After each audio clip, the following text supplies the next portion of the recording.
ಎಲ್ಲವೂ ನಿನ್ನ ನತಿಯೇ, ಸರ್ವವೂ ನಿನ್ನಿಂದಲೇ, ಯಾವುದೆಲ್ಲವೂ ನೀನೇ, ಅನುಕ್ಷಣವೂ ಅನುದಿನವೂ ಪ್ರತಿ ಅಣುವೂ ನೀನಾಗಿರುವಂತೆ ನಮ್ಮನ್ನೆಲ್ಲ ಹರಿಸಿ ಆಶೀರ್ವದಿಸು ತಾಯೇ.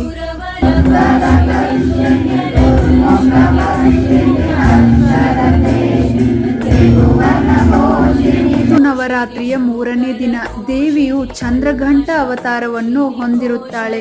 ಹಣೆಯ ಮೇಲೆ ಅರ್ಧ ಚಂದಿರ, 10 ಕೈಗಳು, 3 ಕಣ್ಣುಗಳು. ಧೈರ್ಯದ ದೇವದೂತಳಾಗಿದ್ದ ತಾಯಿಯು ರಾಕ್ಷಸನ ವಿರುದ್ಧ ಹೋರಾಡುವಲ್ಲಿ ಇವತ್ತು ಹೆಚ್ಚಿನ ಶಕ್ತಿಯನ್ನು ಹೊಂದಿರುತ್ತಾಳೆ.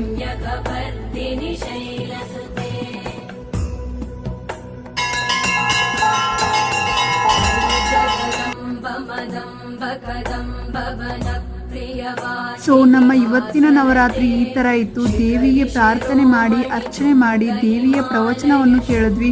ಸೊ ನಿಮ್ಮ